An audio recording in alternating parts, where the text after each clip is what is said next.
اس کتاب کا دیکھنا بھی عبادت، چھونا بھی عبادت، پڑھنا بھی عبادت، پڑھانا بھی عبادت، سمجھنا بھی عبادت، سمجھانا بھی عبادت، اور اس قرآن پر عمل کرنا سب سے بڑی عبادت ہے۔ یہ اللہ کا کلام ہے۔ نبی اسلام نے ارشاد فرمایا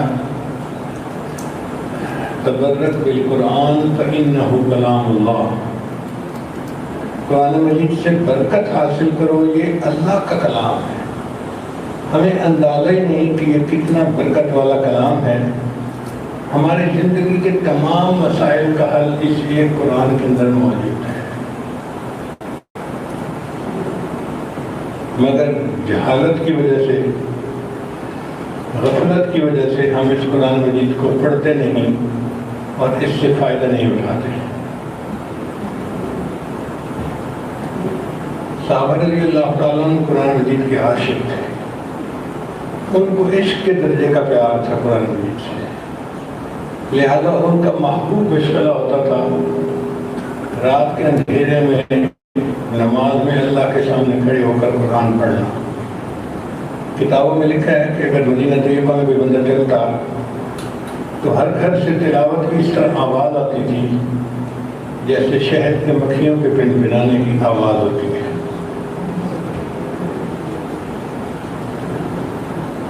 جس طرح نابالغ آدمی بلوغ کی لذتوں کو نہیں جان سکتا، اسی طرح جس کا دل گناہوں سے سیاہ ہوتا ہے وہ قرآن مجید کی لذت سے واقف نہیں ہو سکتا۔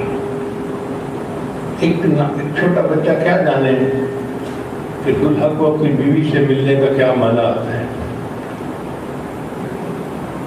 ہم عام آدمی کیا جانے کہ قرآن مجید پڑھنے کا کیا مطلب ہے؟ ایک صحابی اپنے گھر میں قرآن مجید پڑھ رہے تھے، گھوڑا بھی بندھا ہوا تھا اور چارپائی پہ بچہ بھی لیٹا ہوا تھا۔ ان کا دل مچلتا کہ میں اونچا قرآن پاک پڑھوں، مگر جب وہ اونچا پڑھتے تو گھوڑا بھی رکھنے لگتا، ڈر ہوتا کہ گھوڑا کہیں بچے کو لات نہ مار دے۔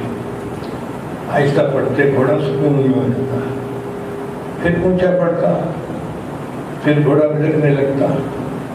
پوری رات ان کا یہی سلسلہ چلتا رہا۔ جب انہوں نے نماز مکمل کی، آسمان کی طرف دیکھا تو کچھ روشنیاں ان کے سر کے قریب تھیں جو واپس آسمان کی طرف دور جا رہی تھیں۔ وہ بڑے حیران ہوئے کہ یہ روشنیاں کیسی؟ جن ہوا تو نبی اسلام کی خدمت میں عرض کیا، اے اللہ کے محبوب صلی اللہ علیہ وسلم، میرے ساتھ یہ معاملہ پیش آیا، میں نے کچھ روشنیوں کو دیکھا۔ نبی اسلام نے فرمایا یہ اللہ کے فرشتے تھے جو تمہارا قرآن سننے کے لیے آسمان سے اتر آئے تھے۔ اگر تم قرآن پڑھتے رہتے مدینہ کے لوگ اپنی آنکھوں سے فرشتوں کو دیکھ لیتے۔ جہاں قرآن مجید پڑھا جاتا ہے فرشتے ہجوم کرتے ہیں۔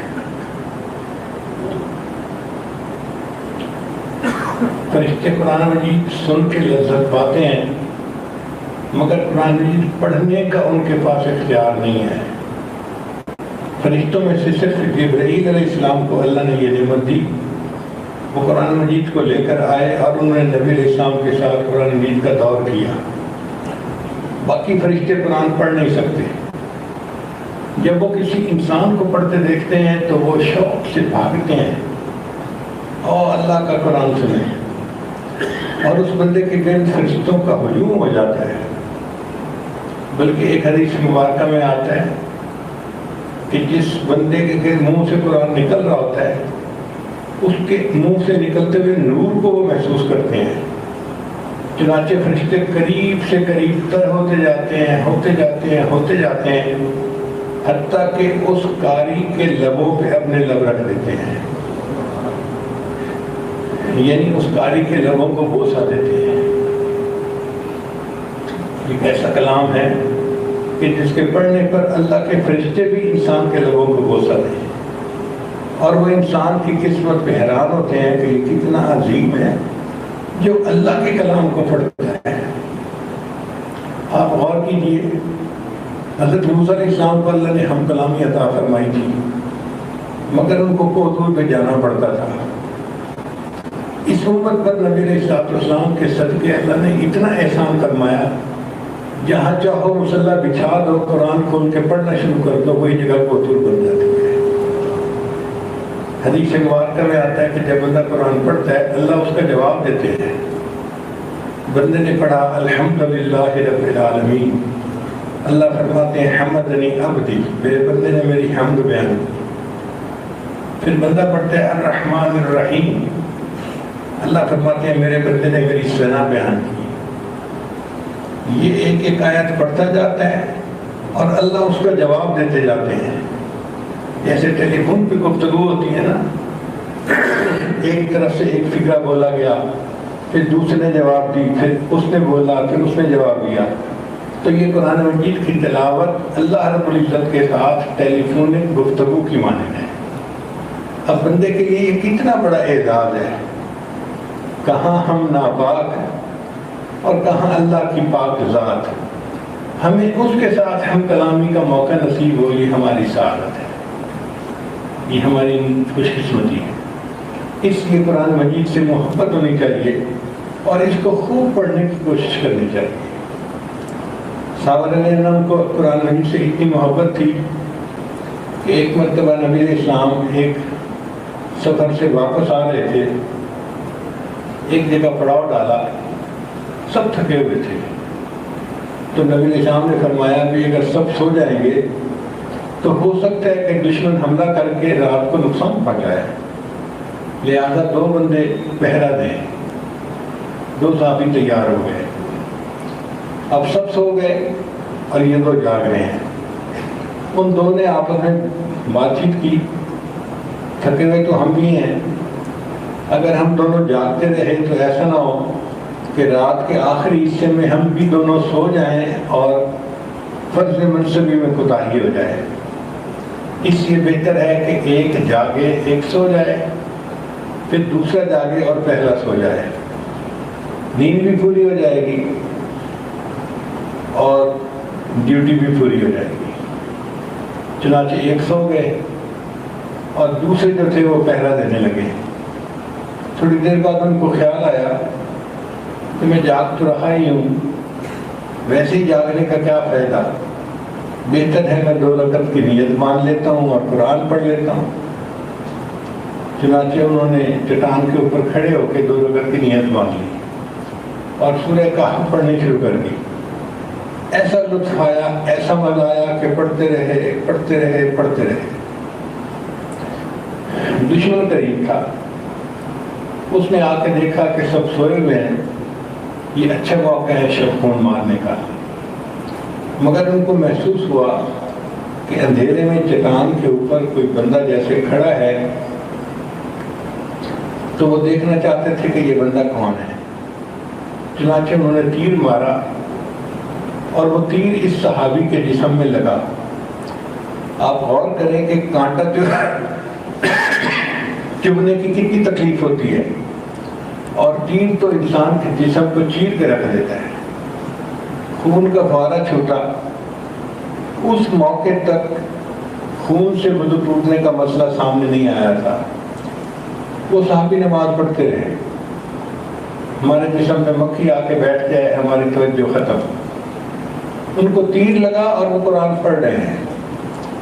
تھوڑی دیر بعد دشمن نے دوسرا تیر مارا، وہ دوسری جگہ لگا اور زیادہ خون نکلا۔ اب اتنا خون نکلا کہ ان کو یہ ڈر ہوا کہ ایسا نہ ہو کہ خون زیادہ نکلنے کی وجہ سے میں بے ہوش ہو جاؤں اور کسی کو جگاؤں بھی نہ تو دشمن تو حملہ کر دے گا۔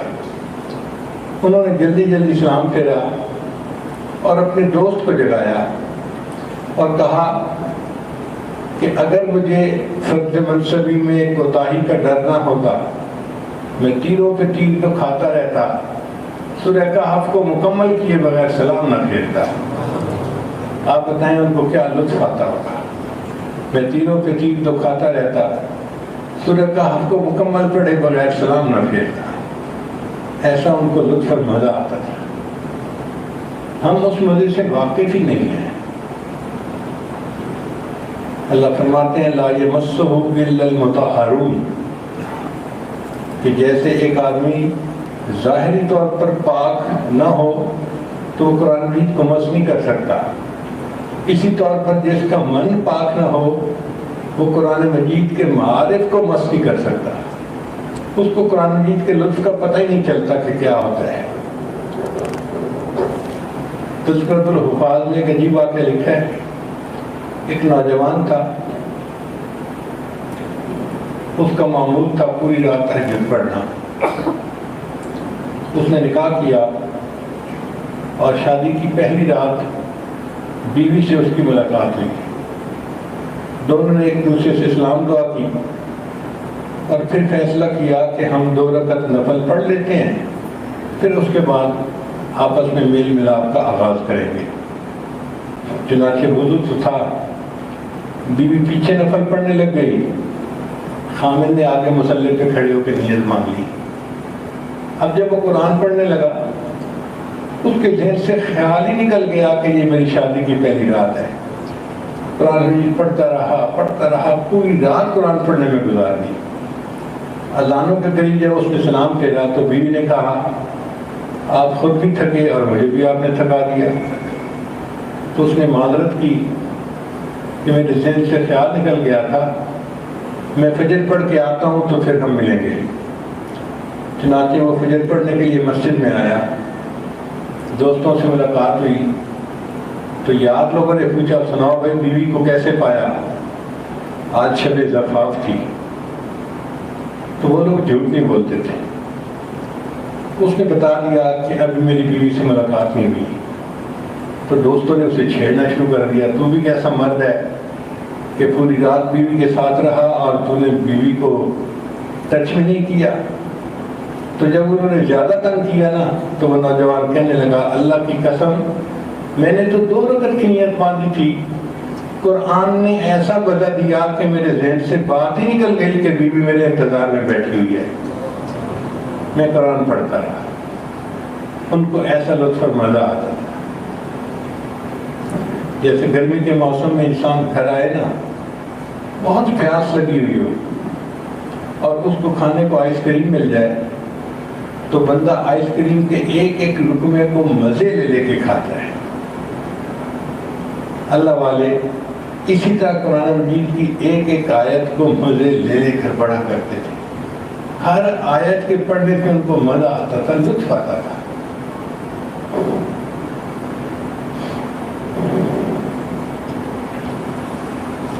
چنانچہ صحابہ کرام کا قرآن مجید کا پڑھنا اللہ کو بھی بہت پسند تھا۔ ایک مرتبہ نبی علیہ السلام نے ایک صحابی تھے حضرت کعب رضی اللہ تعالیٰ عنہ، ان کو فرمایا کہ کعب مجھے سورہ بینہ سناؤ۔ ان کا اے اللہ کے نبی صلی اللہ علیہ وسلم قرآن مجید تو آپ پر نازل ہوا، میں آپ کے سامنے قرآن سورہ بینہ کیسے تلاوت کروں؟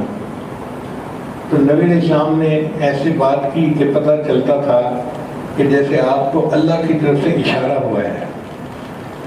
تو قابلہ بھی بڑے سمجھدار تھے، پوچھنے لگے اے اللہ کے نبی صلی اللہ علیہ وسلم اللہ سمانی، کیا اللہ نے میرا نام لے کر کہا کہ کعب سے کہو قرآن سنائے؟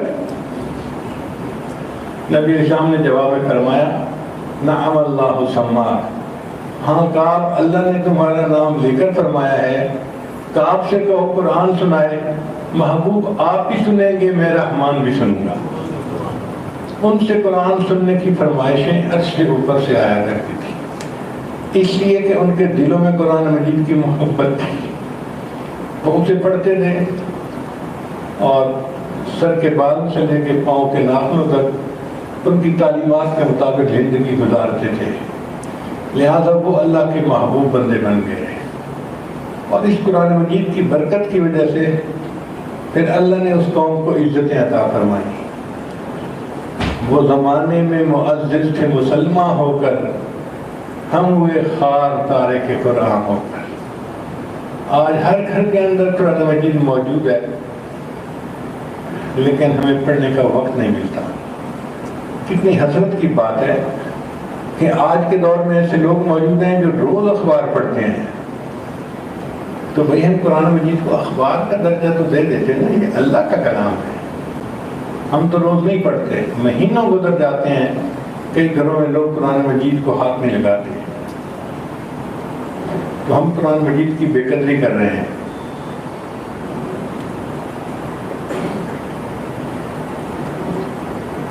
قرآن مجید کی تلاوت تو روزانہ کرنی چاہیے، چاہے انسان ایک صفحہ کیوں نہ پڑھے، ایک آیت کیوں نہ پڑھے.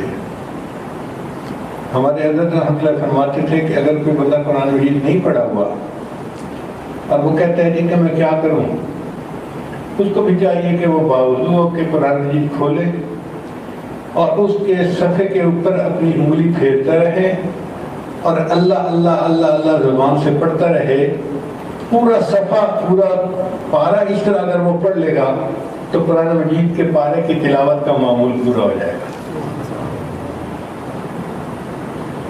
یہ ہماری زندگی کا جزء لازم ہونا چاہیے تاکہ اس کی برکت سے ہم اپنی زندگی میں کامیاب ہو سکیں. آپ کسی جگہ رکشا کھڑا دیکھتے ہیں تو فوراً پہچان لیتے ہیں کہ یہ سواری کو ایک جگہ سے دوسری جگہ پہنچانے والا رکشا ہے. بس کو کھڑا دیکھتے ہیں تو پہچان لیتے ہیں کہ یہ مسافروں کو ایک شہر سے دوسرے شہر پہنچانے کے لیے بنائی گئی ہے. ٹرک کھڑا دیکھتے ہیں تو پہچان لیتے ہیں کہ یہ سامان ایک شہر سے دوسرے شہر پہنچانے کی بنایا گیا ہے. اور اگر کرین کھڑی دیکھیں تو فوراً پہچان لیتے ہیں کہ یہ بہت وزنی چیزوں کو نیچے سے اٹھا کر اوپر رکھنے والی مشین ہے. قرآن مجید میں بالکل اسی طرح جو انسان ذلت کے گڑھوں میں گرے ہوئے ہوتے ہیں، قرآن مجید ان کو وہاں سے اٹھاتا ہے اور آسمان کی بلندیوں تک پہنچا دیتا ہے. ان اللہ یرفع بہذا الکتاب اقواما، اللہ تعالیٰ اس کتاب کے ذریعے سے قوموں کو بلندی عطا فرماتے ہیں. جو فرد قرآن سے محبت کرے گا اللہ فرد کو عزت دیں گے، جو قوم محبت کرے گی اللہ اس قوم کو عزت عطا فرمائیں گے. حضرت عمر رضی اللہ تعالیٰ عنہ اپنے زمانہ خلافت میں مکہ مکرمہ کی ایک پہاڑی سے نیچے اتر رہے تھے اور ان کے پیچھے فوج بھی تھی. ایک جگہ وہ دھوپ میں کھڑے ہو گئے. اب چلچلاتی دھوپ، مکہ مکرمہ کی 50 ڈگری سینٹی گریڈ کی گرمی، لوگ پسینے پسینے. ایسے لگ رہا تھا کہ دھوپ کی تپش تو انسان کی جلد کو جلا دے گی. اور حضرت عمر لانو کھڑے ہیں تو سارے لوگ انتظار میں ہیں. پھر ایک بندے نے کہا کہ حضرت خیریت تو ہے، آپ کے کھڑے ہونے کی وجہ سے فوج بھی کھڑی ہے اور لوگوں کو تکلیف ہو رہی ہے. حضرت عمر لانو نے جواب دیا کہ میں نیچے وادی کو دیکھ رہا ہوں. اسلام لانے سے پہلے میرا والد خطاب مجھے اونٹ چرانے کے لیے بھیجتا تھا اور میں اس وادی میں اپنے اونٹ چراتا تھا اور مجھے اونٹ چرانے کا طریقہ نہیں آتا تھا تو میرے اونٹ خالی پیٹ گھر جاتے. میرا والد خطاب مجھے ڈانٹتا تھا، عمر تو کیا زندگی گزارے گا، تجھے تو اونٹ چرانے بھی نہیں آتے. میں اس وقت کو یاد کر رہا ہوں اور آج اس وقت کو دیکھ رہا ہوں جب اسلام اور قرآن کے صدقے اللہ نے عمر کو امیر المومنین بنا دیا. تو یہ قرآن ایسے عزت سے دیتا ہے. بس ہم اس کو پڑھیں اور پھر اس کی برکتیں اپنی زندگی میں دیکھیں. یہ نسخہ ہدا ہے، نسخہ شفا ہے اور ہمارے پاس موجود ہے. ساری روحانی بیماریوں کا علاج قرآن مجید میں موجود ہے. وَيَشْفِ صُدُورَ قَوْمٍ مُؤْمِنِينَ فَإِذَا مَرِضْتُ فَهُوَ يَشْفِينِ شِفَاءٌ لِمَا فِي الصُّدُورِ هُدًى وَرَحْمَةٌ لِلْمُؤْمِنِينَ وَنُنَزِّلُ مِنَ الْقُرْآنِ مَا هُوَ شِفَاءٌ وَرَحْمَةٌ لِلْمُؤْمِنِينَ وَلَا يَزِيدُ الظَّالِمِينَ إِلَّا خَسَارًا قُلْ هُوَ لِلَّذِينَ آمَنُوا هُدًى وَشِفَاءٌ. حدیث مبارکہ میں آتا ہے کہ لوگ گانا سنانے والی عورت کے گانے کو اتنی توجہ سے نہیں سنتے جتنی توجہ کے ساتھ اللہ قرآن پڑھنے والے بندے کے قرآن کو توجہ سے سن رہے ہوتے ہیں۔ ہم قرآن پڑھتے ہیں، اللہ تعالیٰ اس قرآن کو توجہ سے سن رہے ہوتے ہیں۔ آپ سوچیے تو صحیح نا، یہ کتنے بڑے اعزاز کی بات ہے، اللہ تعالیٰ بندے پر توجہ فرمائیں اور اس کے قرآن کو سنیں۔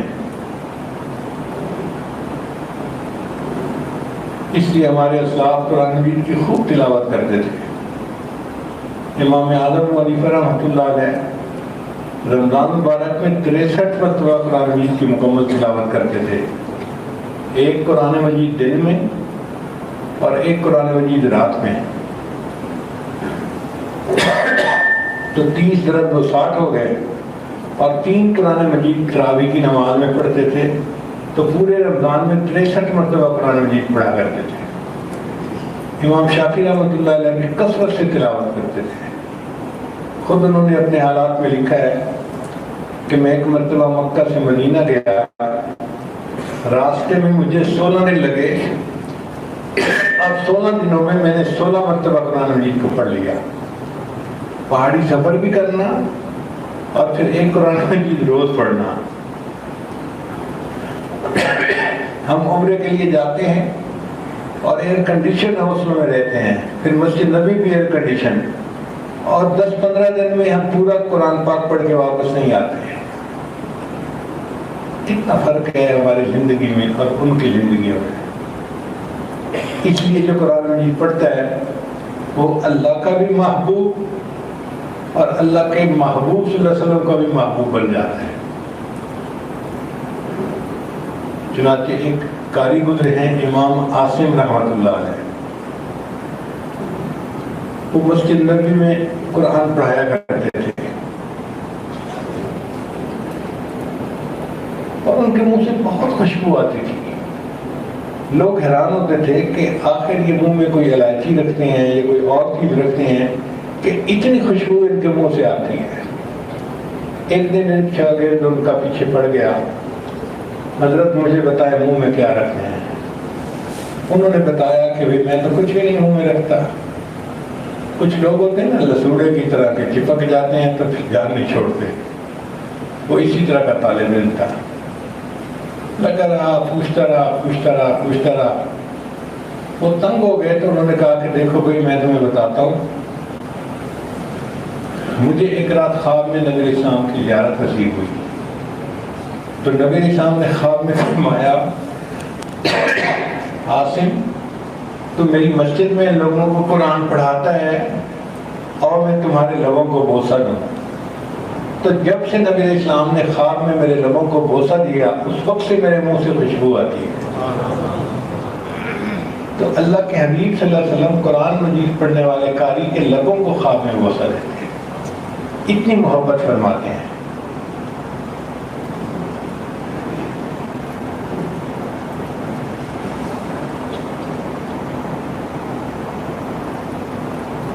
ہم تو ایک پارہ روز نہیں پڑھتے، اور ایسے بھی لوگ ہیں جو ایک قرآن مجید روز پڑھنے کا معمول ہے۔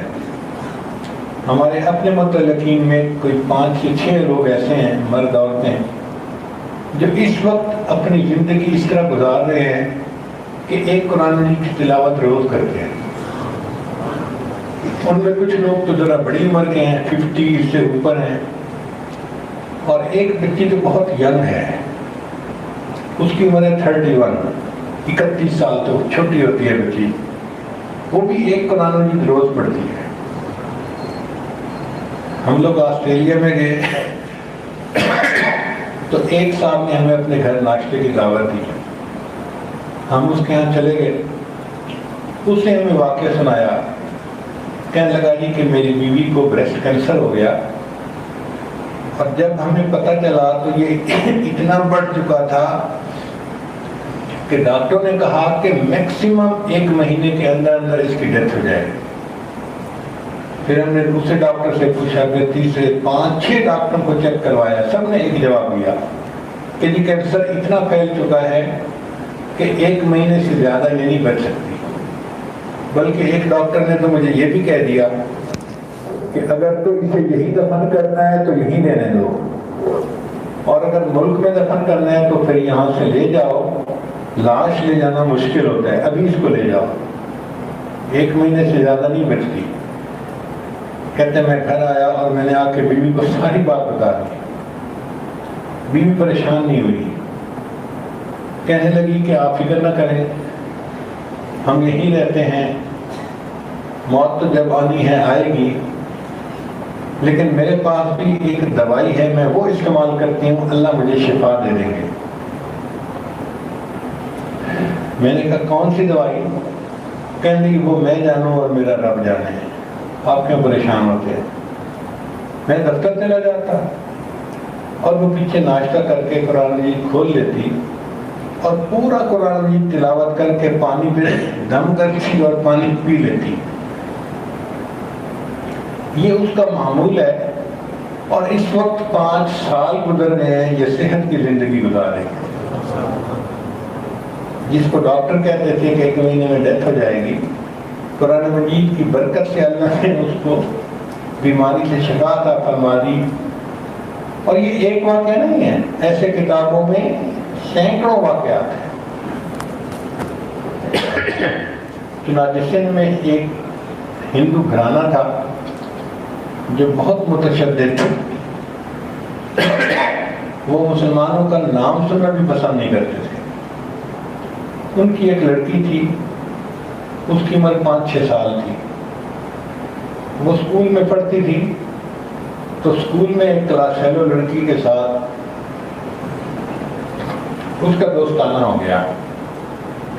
اب چونکہ گھر قریب قریب تھے تو وہ شام کو بھی اس دوست لڑکی کے گھر چلی جاتی۔ اس مسلمان لڑکی کی ماں محلے کی بچیوں کو قرآن پڑھاتی تھی، اپنی بیٹی کو بھی پڑھاتی۔ اب جب اس کی دوست قرآن پڑھ رہی ہوتی تو وہ ہندو لڑکی نہیں جانتی تھی یہ کیا ہے، مگر وہ بھی اپنے سہیلی کے ساتھ بیٹھ کے قرآن پڑھنے لگ جاتی۔ اللہ کی شان دیکھیے کہ اس نے گھر کچھ نہیں بتایا، مگر اس نے سارا قرآن مجید پڑھنا سیکھ لیا، بڑی ہو گئی۔ پھر ماں باپ نے اس کی شادی کی ایک ہندو لڑکے سے جو اور بھی زیادہ متشدد تھا، اتنا متشدد کہ وہ کہتا تھا کہ اگر مجھے پتہ چل جائے کوئی مسلمان ہو گیا تو میں اسے زندہ نہیں چھوڑوں گا۔ اب یہ لڑکی بڑی پریشان کہ میں تو کلمہ پڑھ چکی ہوں اور قرآن پڑھنا جانتی ہوں، اور ماں باپ نے مجھے پلے باندھ دیا ایک ایسے کٹڑ قسم کے ہندو کے۔ اس نے اپنی سہیلی کی والدہ کو کہا، اس نے کہا بیٹا پریشان نہ ہو، تم قرآن پڑھنا جانتی ہو، قرآن مجید پڑھتی رہو، اللہ سے مانگتی رہو، اللہ راستے کھول دیں گے۔ چنانچہ اس لڑکی کی شادی کی تیاریاں ہوئیں،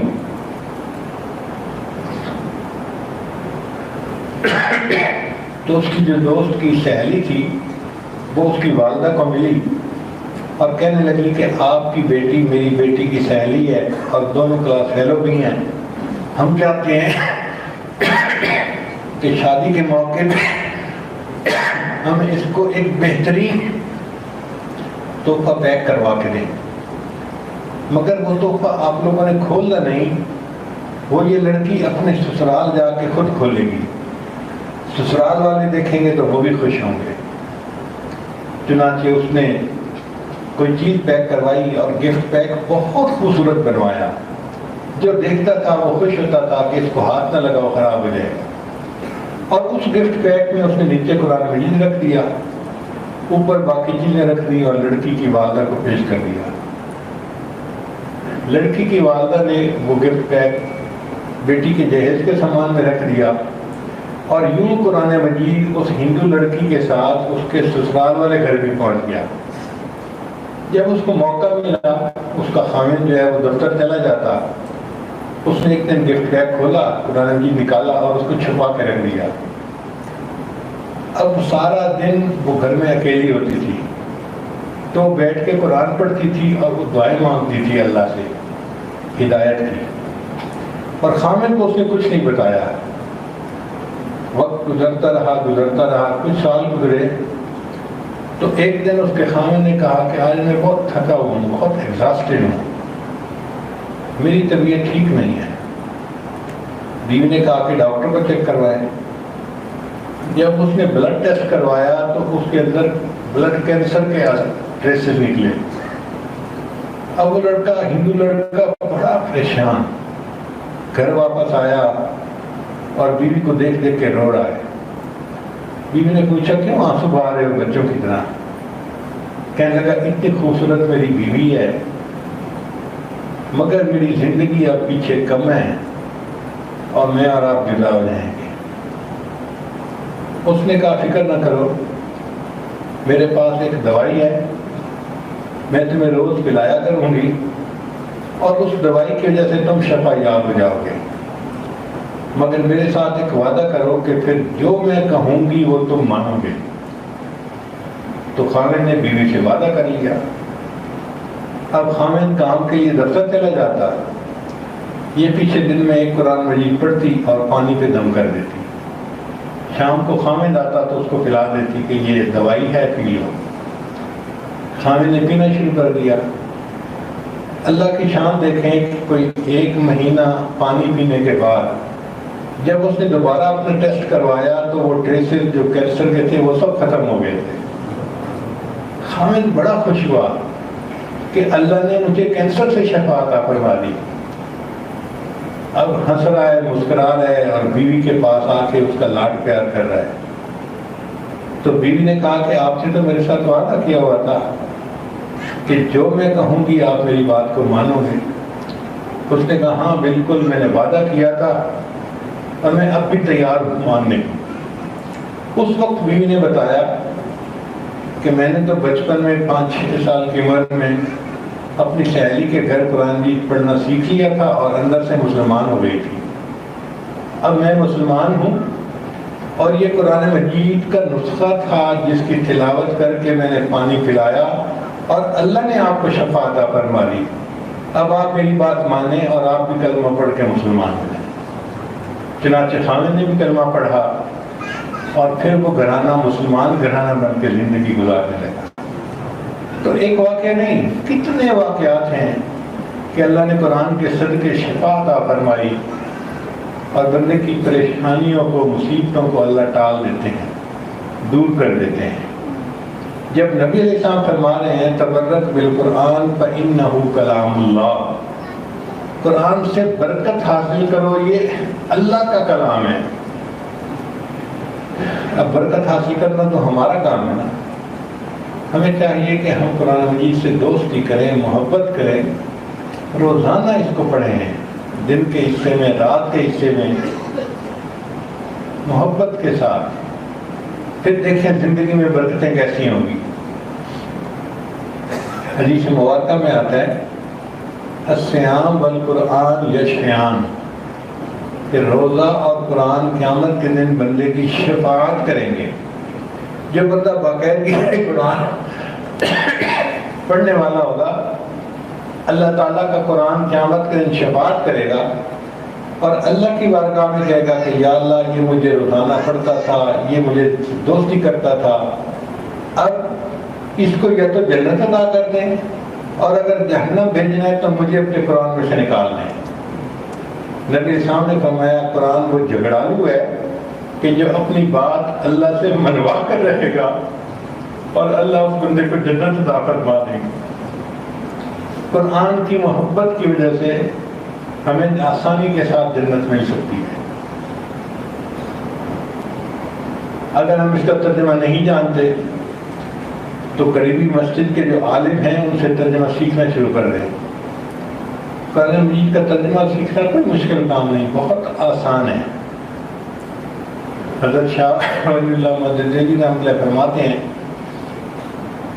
کہ قرآن مجید کو سمجھنے کے 2 لیول ہیں۔ ایک ہے عوام الناس کا لیول، وہ بہت آسان ہے۔ اللہ فرماتے ہیں وَلَقَدْ يَسَّرْنَا الْقُرْآنَ لِلذِّكْرِ فَهَلْ مِن مُدَّكِرٍ، ہم نے اس قرآن کو سمجھنے کے لیے آسان کر دیا ہے، کوئی سمجھنے والا ہے۔ جب اللہ فرماتے ہیں کہ ہم نے سمجھنا آسان کر دیا تو پھر قرآن مجید کو سمجھنا مشکل تو نہیں ہے نا۔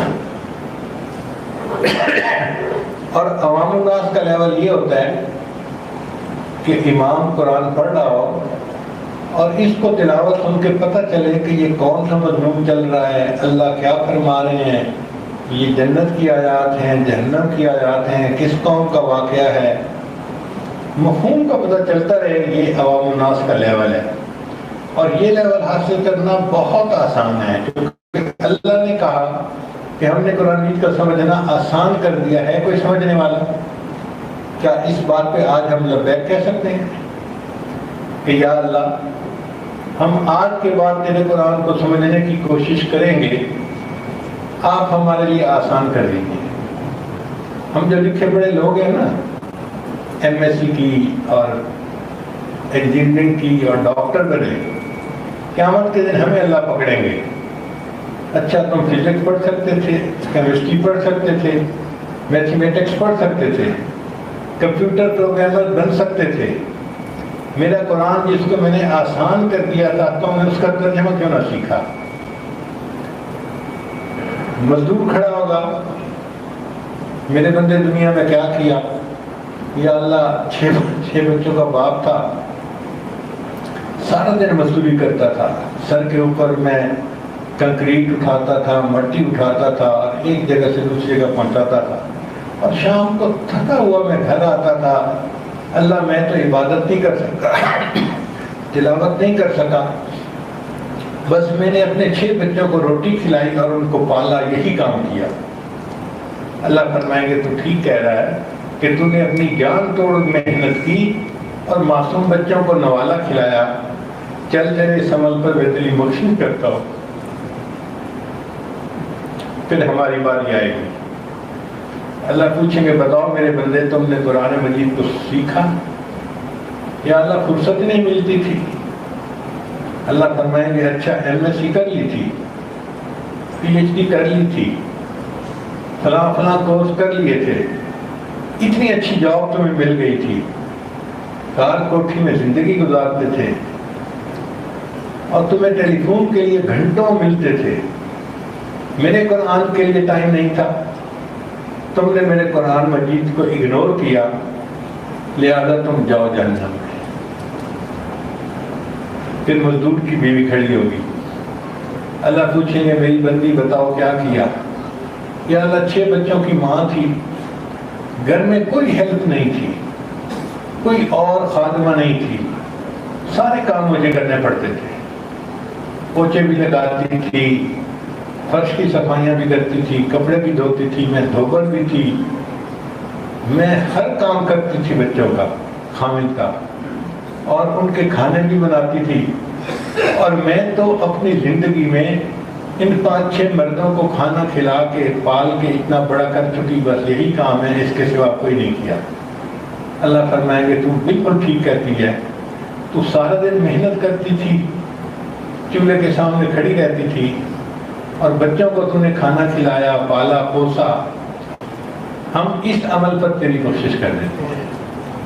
پھر ہماری بیویوں کا نمبر آئے گا، میری بندی تو نے دنیا میں کیا کیا؟ یا اللہ قرآن پاک کا ترجمہ تو نہیں سیکھا، کیوں میری بندی تو نے تو بی اے بھی کیا ہوا تھا اور ایم اے بھی کیا ہوا تھا، اور بڑی پڑھی لکھی سمجھ جاتی تھی، اور تیرا تو گھر بھی ایئر کنڈیشن تھا، اور گاڑی بھی تھی، ڈرائیور بھی تھا، جہاں جاتی تھی جاتی تھی، مگر تیرا تو ٹیلی فون کی سکرین پہ ہی ٹائم گزرتا تھا، اور واٹس ایپ کے میسج ہی بیٹھ کے پڑھتی رہتی تھی اور بھیجتی رہتی تھی، میرے قرآن کی طرف تو تیرا دھیان ہی نہیں تھا، کیا مشکل کا تو میرے قرآن مجید کو بھی سیکھ لیتی۔ تو ہماری بیویوں کے پاس کوئی جواب نہیں ہوگا۔ پھر اللہ فرمائے گے اچھا تم نے قرآن کو اوپر سے پشت ڈالا، اب اس کی سزا بھگتنی پڑے گی، جاؤ اپنا راستہ جہنم کی کر لے۔ اللہ ہماری حفاظت فرمائے۔ قرآن مجید کو سمجھنا بہت آسان ہے، جب اللہ نے کہہ دیا کہ قرآن مجید کو سمجھنا آسان کر دیا تو یہ مشکل نہیں ہے۔ چلیں آج بات میں تھوڑا کھول دیتا ہوں کہ قرآن مجید کے کل الفاظ 84,300 سم تھنگ ہے. ایک ایک لفظ گنا جا چکا ہے, کمپیوٹر پہ آ گیا نا, تو قرآن مجید کے ایک ایک لفظ کو کاؤنٹ کیا گیا ہے, تو کل الفاظ قرآن مجید کے 84,300 سم تھنگ ہیں. مگر ان الفاظ میں بہت سارے الفاظ ایسے ہیں جو ریپیٹ ہوئے ہیں بار بار بار بار, جیسے یا ایھا الذین آمنوا قرآن مجید میں 88 ٹائمز آیا ہے. اب ایک جگہ اگر آپ ترجمہ پڑھ لیں تو 88 جگہ آپ کو ترجمے کا پتہ چل گیا. اقیم الصلاۃ 700 سے زیادہ دفعہ قرآن مجید میں آیا ہے. ایک جگہ ترجمہ سیکھ لیں تو پتہ چل گیا. تو جو ریپیٹڈ الفاظ ہیں نا, ان کو ایک لفظ اگر ہم کاؤنٹ کریں تو ڈفرینٹ الفاظ جو قرآن مجید میں استعمال ہوئے ہیں ان کی تعداد 2000 بنتی ہے. جسٹ 2000. اور 2000 الفاظ میں بھی جو لوگ اردو پڑھتے لکھتے ہیں سمجھتے ہیں 500 الفاظ قرآن مجید کے ایسے ہیں جو اردو زبان میں استعمال ہوتے ہیں, جیسے انسان, حیوان, جنت, جہنم, عرش, کرسی, قلم, کتاب, یہ سب قرآنی الفاظ ہیں اور اردو میں بھی استعمال ہوتے ہیں. اگر ان 500 الفاظ کو ایک طرف کر دیں تو باقی کتنے بچے؟ 1500 الفاظ. ہم قیامت کے دن اللہ کو کیا منہ دکھائیں گے کہ اللہ میں 1500 الفاظ کا ترجمہ پڑھنے کا موقع نہیں مل سکا. ہم اس وقت شرمندہ ہو رہے ہوں گے.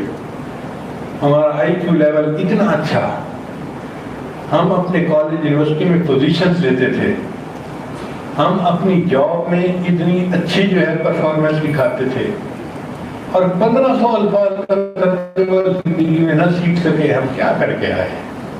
اس لیے نیت کر لیجئے کہ آج سے ہم نے قرآن مجید کو سیکھنا شروع کر دینا ہے. 1500 الفاظ کا ترجمہ سیکھنا بہت آسان ہے. روزانہ کے 5 الفاظ کا ترجمہ سیکھیں نا تو 1 سال کے اندر یہ ترجمہ مکمل ہو جائے گا. 1 سال کے بعد ہم کہیں گے کہ ہاں ہم قرآن مجید کا ترجمہ جانتے ہیں, ہم قرآن مجید سیکھنے والے لوگوں میں شامل ہوں گے. اور قرآن مجید کا دوسرا لیول جو ہے وہ ہے علماء کا لیول, کہ جس میں وہ آیات کو پڑھ کے ان میں سے مسائل کا استنباط کرتے ہیں, مسائل کا جواب ڈرائیو کرتے ہیں. وہ لیول ڈیفیکلٹ ہے. اس کو حاصل کرنے کے لیے 8-10 سال مدرسے میں لگانے پڑتے ہیں, 10-12 علوم پڑھنے پڑتے ہیں, تب جا کے قرآن مجید کا وہ لیول نصیب ہوتا ہے. چلو وہ لیول تو علماء نے حاصل کر لیا, ہم عوام والا لیول تو حاصل کر لینا تاکہ قیامت کے دن قرآن ہماری بھی شفاعت کرے اور اللہ ہمارے بھی گناہوں کی بخشش فرما دے. ہمارے قریبی رشتے دار تھے, جیولر تھے. ہم چھوٹے چھوٹے بچے تھے, 3 سال 4 سال کی عمر تھی میری, تو کبھی کبھی کسی کام کے سبب اگر وہاں جانا پڑتا تھا نا تو مجھے بڑا اچھا لگتا تھا کہ وہ بیٹھے زیور بنا رہے ہوتے تھے اور میں قریب کرسی پہ بیٹھ کے دیکھتا رہتا تھا. یہ اب چوڑی بنا رہے ہیں, یہ اب انگوٹھی بنا رہے ہیں, یہ اب فلاں بنا رہے ہیں, یہ فلاں بنا رہے ہیں. مجھے کوئی زیادہ پتہ تو نہیں تھا, لیکن چھوٹے چھوٹے ان کے ہیمر دیکھ کے اور پرزے دیکھ کے مجھے اچھا لگتا تھا کہ یہ سونے کی تار کو کھینچ رہے ہیں, فلاں کر رہے ہیں, فلاں کر رہے ہیں. ان کی میں نے ایک عادت دیکھی کہ وہ ایک آیت کو روزانہ بیٹھے پڑھ رہے ہوتے تھے. تو ایک دن میں نے ان سے پوچھا کہ جب بھی میں آتا ہوں کبھی آپ قرآن مجید کی کوئی نہ کوئی آیت بیٹھے پڑھ رہے ہوتے ہیں, کیا معاملہ ہے؟ اس نے کہا دیکھیں میں اب فیملی والا ہوں, کام کیے بغیر گزارا نہیں, میں مدرسے میں جا کے تو قرآن یاد کر نہیں سکتا, لیکن میرے دل میں شوق ہے کہ میں قرآن مجید کا حافظ بنوں. میں فجر کی نماز کے بعد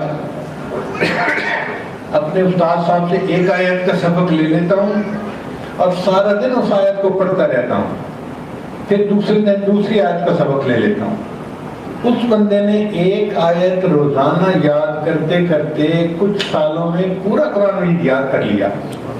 پھر اس نے اپنی زندگی میں 27 مرتبہ رمضان میں قرآن مجید تراویح میں سنایا.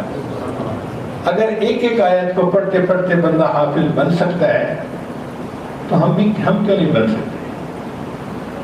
حدیث پاک میں آتا ہے کہ جو بندہ حفظ کی نیت کر لے، اگر درمیان میں اس کی موت آئے تو نیت کی وجہ سے اللہ اس کو قیامت کے حفاظ کی قطار میں کھڑا فرمائیں گے۔ اور بعض علماء نے تو یہاں تک لکھا ہے کہ اگر اس کی موت آ گئی تو اللہ قبر میں ایک فرشتے کو متعین کرتے ہیں جو اس کو قرآن مجید یاد کرواتا ہے اور یہ قیامت کے حفاظ کی قطار میں کھڑا ہوگا۔ تو ہم ہمت سے کام لیں تو یہ کام مشکل نہیں ہے، اللہ تعالیٰ آسان فرما دیں گے۔ اللہ ہمیں قرآن مجید کی سچی محبت عطا فرمائے، ہمارے دل میں ایسی محبت ہو کہ جیسے بچوں کے دلوں میں آئی پیڈ کی محبت ہوتی ہے نا، ذرا موقع ملتا ہے فوراً آئی پیڈ کھولتے ہیں۔ ہمارا بھی دل قرآن مجید کے بارے میں ایسا ہو کہ ذرا موقع ملے ہم فوراً قرآن مجید کھولیں اور اس کی بیٹھ کے تلاوت کریں اور اس کو پڑھنا شروع کر دیں۔ اور اگر یہ مزہ نصیب ہو جائے تو پھر کیا ہی بات ہے۔ حضرت عثمان غنی اللہ عنہ فرمایا کرتے تھے لو طہرت قلوبکم ما شبعتم من کلام ربکم، اگر تمہارے دل گناہوں کے اثرات سے پاک ہوتے تو قرآن مجید پڑھتے ہوئے کبھی بھی دل نہ بھرتا، دل چاہتا اور پڑھوں اور پڑھوں اور پڑھوں۔ تو ہم اللہ سے دعا کرتے ہیں کہ اللہ تعالیٰ ہمیں قرآن مجید کی سچی محبت نصیب فرمائے اور اس کے ساتھ عشق کا تعلق عطا فرمائے۔ اور آج سے ہم عہد کر لیں کہ ہم رات کو قرآن مجید اتنا پڑھے بغیر نہیں سوئیں گے، باقی معاملات بندہ اسی طرح پورے کرتا ہے کہ جی میں اپنا کام سمیٹ لوں گا تب سوؤں گا۔ ہم بھی اگر ایک پارہ قرآن مجید روزانہ رات کو عشاء کے بعد پڑھیں اور پھر سوئیں تو کون سا مشکل کام ہے؟ پھر اس قرآن مجید کی برکت ہماری زندگی میں ہمارے گھر میں ظاہر ہوگی۔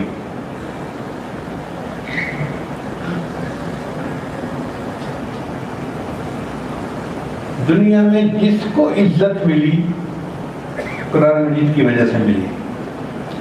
آپ غور کیجئے اس امت میں حضرت ابوبکر صدیق رضی اللہ عنہ سب سے نمبر لے گئے، قرآن مجید کے عاشق۔ حضرت عمر رضی اللہ تعالیٰ عنہ صحابہ میں ایک نمایاں مقام رکھتے ہیں، قرآن مجید کے عاشق تھے۔ حضرت عثمان غنی رضی اللہ عنہ خلیفہ راشد بنے، قرآن مجید کے عاشق تھے۔ حضرت علی رضی اللہ تعالیٰ عنہ خلفائے راشدین میں چوتھے نمبر پہ تھے، قرآن مجید کے عاشق تھے۔ پھر اس کے بعد آگے دیکھیے سلسلہ چلا، امام اعظم ابو حنیفہ رحمۃ اللہ نے اس امت میں بہت عزت کا مقام پایا، قرآن مجید کے عاشق تھے۔ امام شافعی رحمۃ اللہ علیہ قرآن مجید کے عاشق تھے۔ امام احمد بن حنبل رحمۃ اللہ علیہ کی قرآن مجید کے بارے میں جو قربانیاں ہیں وہ تو بچہ بچہ جانتے ہیں۔ امام مالک رحمۃ اللہ علیہ قرآن مجید کے عاشق تھے۔ اللہ نے ان چاروں کو فقہ کا امام بنا دیا اور اس امت میں اللہ نے ان کو عزتوں سے نوازا۔ پھر آگے اگر آپ دیکھیں تو تصوف کے جو بڑے اکابر تھے، شیخ عبد القادر جیلانی رحمۃ اللہ علیہ قرآن مجید کے عاشق تھے۔ حضرت خواجہ معین الدین چشتی اجمیری رحمۃ اللہ علیہ قرآن مجید کے عاشق تھے۔ حضرت خواجہ بہاؤالدین نقشبند بخاری رحمۃ اللہ علیہ قرآن مجید کے عاشق تھے۔ شاذیہ سلسلہ کے جو بزرگ ہیں قرآن مجید کے عاشق تھے۔ جس کو دنیا میں عزت ملی قرآن کے صدقے ملی۔ اور قریب دیکھیں اکابر علماء دیوبند کو اللہ تعالیٰ نے دنیا میں بہت عزتوں سے نوازا۔ حضرت مولانا قاسم نانوتوی رحمۃ اللہ علیہ عاشق قرآن تھے۔ حضرت گنگوہی رحمۃ اللہ علیہ عاشق قرآن تھے۔ حضرت شیخ الہند رحمۃ اللہ علیہ عاشق قرآن تھے۔ انور شاہ کشمیری رحمۃ اللہ علیہ عاشق قرآن تھے۔ حضرت مولانا حکیم الامت اشرف علی تھانوی رحمۃ اللہ علیہ عاشق قرآن تھے۔ آپ جس کو دیکھیں وہ عاشق قرآن۔ اور تو اور حضرت مولانا الیاس رحمۃ اللہ علیہ جن سے اللہ نے دین کا اتنا کام لیا کہ کروڑوں لوگوں کو ان کی وجہ سے ہدایت ملی، وہ عاشق قرآن تھے۔ جس کو دنیا میں عزت ملی ہوگی قرآن مجید کی محبت کی وجہ سے ملی ہوگی، یا تو وہ خود عاشق قرآن ہوگا یا اس کے پیچھے کسی عاشق قرآن کی دعائیں ہوگی۔ ایک مرتبہ مجھے کسی نے سوال کیا امریکہ میں کہ اللہ نے آپ کو دنیا کے اتنے ملکوں میں دین کی نسبت سے جانے کا موقع دیا، آپ نے کون سا خاص عمل کیا ہے؟ میں نے کہا بھائی میں صاف کہتا ہوں مجمع کے سامنے کوئی میرا خاص عمل نہیں ہے، ہاں اتنی بات ضرور ہے کہ میرے شیخ بھی عاشق قرآن تھے اور میرے والد بھی عاشق قرآن تھے۔ میرے شیخ کا عشق قرآن تو مشہور ہے علماء میں، سبحان اللہ، بیان کرتے تھے تو بس قرآن قرآن قرآن ہی پڑھتے رہتے تھے۔ اور میرے والد صاحب حافظ قرآن نہیں تھے، ناظرہ پڑھتے تھے، مگر قرآن مجید کے عاشق تھے۔ میں نے پوری زندگی ان کو ایک منزل قرآن روزانہ پڑھتے دیکھا۔ ہر جمعرات کے دن صبح کے 9-10 بجے ان کی ختم قرآن کی دعا ہوتی تھی، تو ہم چونکہ بچے تھے ہم بھی اس انتظار میں رہتے تھے کہ ابو کا ختم قرآن ہوگا، امی کچھ مٹھائی وغیرہ تقسیم کریں گی اور ہم کھائیں گے۔ وہ 10,000 مرتبہ درود شریف روزانہ پڑھتے تھے، کیونکہ انہوں نے گٹھلیاں رکھی ہوئی تھیں کھجور کی، اور کبھی کبھی مجھے کہتے تھے کہ یہ گٹھلیاں کم ہو جاتی ہیں، تم ان کی تعداد کو گن کے اگر کم ہیں تو پوری کر دو۔ تو میں پھر ان گٹھلیوں کو گنا کرتا تھا تو مجھے پتا تھا کہ یہ 10,000 گٹھلی ہیں۔ وہ روزانہ فجر کی نماز کے بعد 10,000 مرتبہ درود شریف پڑھتے تھے، پھر اس کے بعد ایک منزل قرآن مجید کی تلاوت کرتے تھے، اور ہر جمعرات کے دن ان کے ختم قرآن کی دعا ہوتی تھی۔ تو والد بھی عاشق قرآن تھے اور شیخ بھی عاشق قرآن تھے۔ مجھے لگتا ہے ان کی دعائیں میرے کام آ گئیں اور اللہ نے میرے اوپر قرض کھا لیا۔ ہم بھی عاشق قرآن بننے کی کوشش کریں، دعائیں تو لینا آخر اپنے بڑوں کی، پھر دیکھیں زندگی میں کیسے برکتیں آتی ہیں، اللہ کیسے الٹے کاموں کو سیدھا کر دیتے ہیں اور الجھے کاموں کو اللہ سلجھا دیں گے۔ صحابہ کرام اسی قرآن مجید کو سینے سے لگا کر نکلے، اور جہاں ان کے قدم پڑے اللہ نے ان کو دنیا کا فاتح بنا دیا۔ ہم بھی اسی طرح کریں کہ دن میں ایک وقت ایسا ہو ہم بھی قرآن مجید کو سینے سے لگا کے مسجد کے امام خطیب کے پاس آ کر بیٹھیں، حضرت میں نے قرآن مجید کا ترجمہ سیکھنا ہے، میں نے قرآن مجید کی صورت یاد کرنی ہے۔ پھر قیامت کے دن اللہ پوچھیں گے میرے بندے تو میرے پاس کیا لایا؟ ہم اتنا کہہ سکیں گے تیرے کعبے کو جبینوں سے بسایا ہم نے، تیرے قرآن کو سینوں سے لگایا ہم نے۔ اللہ ہم نے تیرے قرآن کو سینوں سے اس وقت لگایا تھا جب لوگوں کو قرآن مجید پڑھنے کا شوق ہی نہیں ہوتا تھا، دھیان ہی نہیں ہوتا تھا۔ اللہ تعالیٰ ہمیں قرآن مجید کو پڑھنے، سمجھنے، اس پر عمل کرنے کی توفیق عطا فرمائے۔ میرے حضرت رحمۃ اللہ علیہ فرماتے تھے تیرے ہاتھ میں ہو قرآن اور تو دنیا میں رہے پریشان کار دے گا، تیرے ظاہر باطن کو نکھار دے گا۔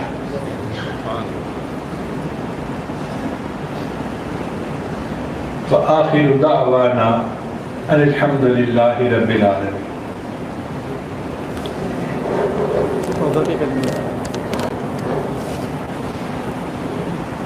دعا سے پہلے